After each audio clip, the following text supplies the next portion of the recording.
Prancis mengatakan Presiden Turki Recep Tayyip Erdogan mengumumkan kekerasan. Mengapa demikian?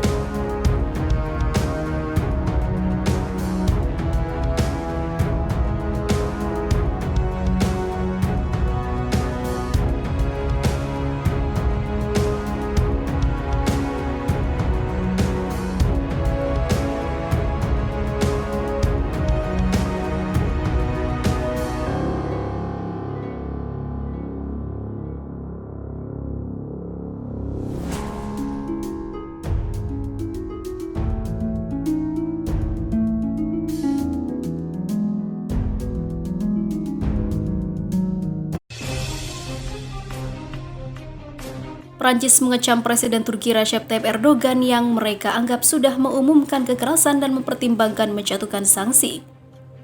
Dalam beberapa bulan terakhir, Erdogan terlibat ketegangan dengan Presiden Emmanuel Macron akan beberapa isu geopolitik. Mereka bersih tegang mulai dari Libya, Suriah, Mediterania, hingga yang terbaru adalah upaya negeri anggur dalam memerangi radikalisme. Saat ini terdapat deklarasi kekerasan bahkan kebencian yang sudah dikumandangkan Presiden Erdogan dan tak bisa kami terima, kata Menteri Luar Negeri Jan-Yves Le Drian pada Rabu 4 November 2020. Turki sudah menyatakan mereka bakal membalas setengah ataupun dengan setegas mungkin setelah Prancis melarang grup ultranasionalis Grey Wolves. Kepada Radio Europe One, Le Drian mengatakan tidak hanya Prancis yang menjadi sasaran Erdogan, tetapi juga solidaritas yang ditujukan Eropa.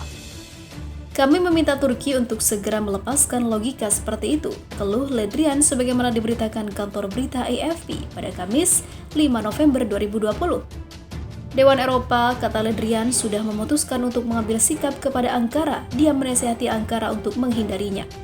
Hal ini berarti tekanan, terdapat agenda untuk menjatuhkan sanksi, jelas diplomat yang menjadi Menteri Luar Negeri sejak 2017 lalu.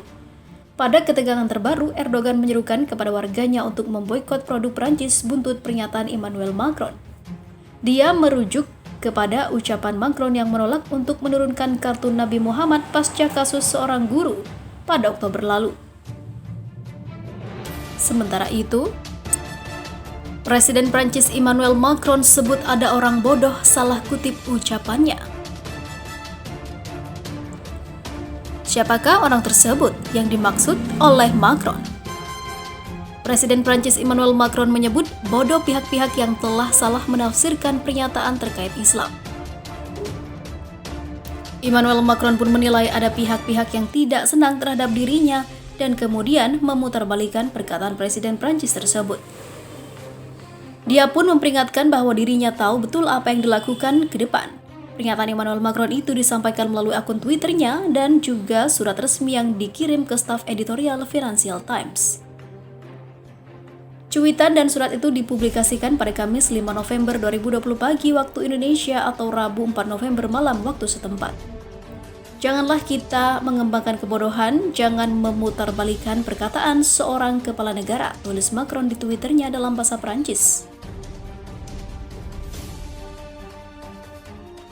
Seperti diketahui, sejumlah tokoh dunia mengecam pernyataan Emmanuel Macron yang menuding Islam di balik aksi yang terjadi di negaranya. Pernyataan Macron itu kemudian mendapat kecaman sejumlah kepala negara seperti Presiden Turki Recep Tayyip Erdogan. Recep Tayyip Erdogan menyebut Macron sakit jiwa dan memintanya untuk memeriksakan kejiwaannya kepada dokter.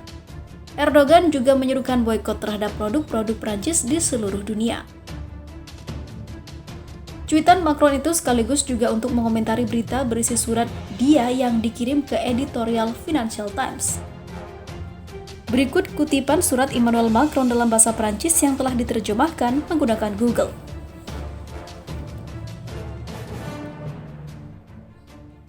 Surat dari Presiden Emmanuel Macron kepada staf editorial Financial Times.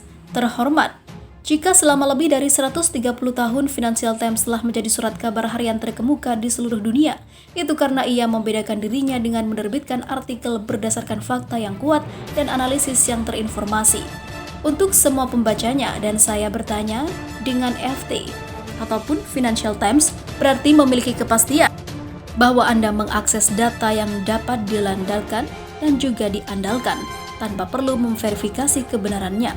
Tidak ada yang bisa membayangkan bahwa di halaman-halaman ini pernyataan yang dibuat secara terbuka oleh kepala negara anggota PBB G7 bisa terdistorsi. Namun itulah yang terjadi dalam sebuah artikel di edisi Anda kemarin. Atas dasar kutipan yang salah, membingungkan, istilah yang tidak pernah saya gunakan, dan juga separatisme Islam yang kebetulan menjadi kenyataan di negara saya. Setelah dituduh menstigmatisasi untuk tujuan elektoral, Muslim Prancis lebih buruk lagi untuk mempertahankan iklim ketakutan dan kecurigaan terhadap mereka. Saya tidak akan membangkitkan kekakuan yang dipertanyakan dari sebuah artikel di mana pidato seorang kepala negara ditempatkan pada tingkat yang sama dengan pernyataan yang dilaporkan dari seorang komentator anonim atau bahkan dasar ideologis yang menjadi dasarnya. Saya hanya ingin mengingatkan pembaca Anda tentang beberapa fakta sederhana, menceritakan situasi di negara saya dan tentang apa yang dihadapinya selama lebih dari 5 tahun dan serangan Charlie Hebdo.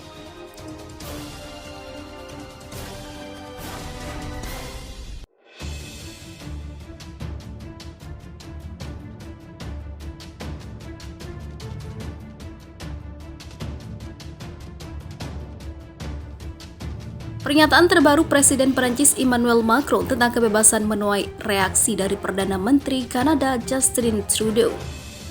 Justin Trudeau menyatakan bahwa ia tidak mendukung Emmanuel Macron yang mendukung karikatur Nabi Muhammad sebagai kebebasan berekspresi.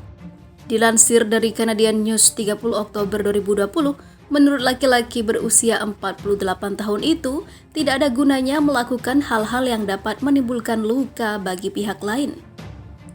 Trudeau menyatakan bahwa ia akan selalu membela kebebasan berekspresi, tapi kebebasan berekspresi bukanlah tanpa adanya batasan. Kita tidak punya hak sebagai contohnya menangis meraung-raung di gedung bioskop, ujarnya. Trudeau menambahkan, selalu ada batasan-batasan dalam sebuah masyarakat seperti kita, Kanada yang menjunjung tinggi keberagaman, pluralistik, dan penghormatan.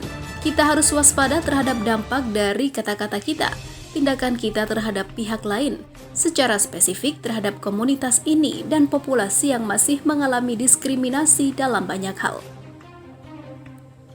Dilansir dari jurnal Presisi dalam artikel, Macron dinasihati Perdana Menteri Kanada, kebebasan ada batasnya.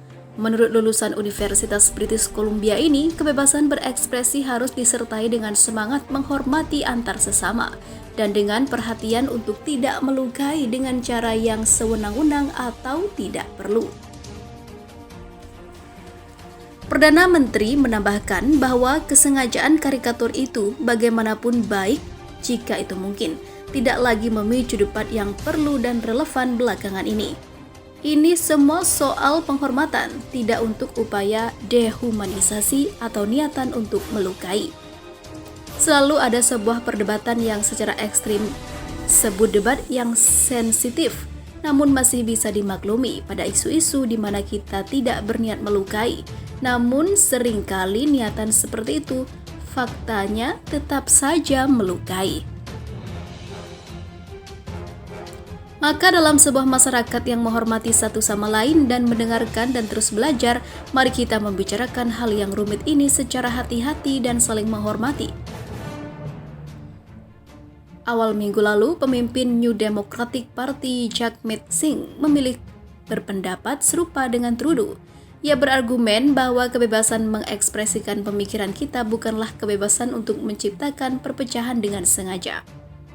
Perdana Menteri menambahkan bahwa kesengajaan karikatur itu bagaimanapun baiknya jika itu mungkin tidak lagi memicu debat yang perlu dan relevan belakangan ini. Ini semua soal penghormatan, tidak untuk upaya dehumanisasi atau niatan untuk melukai.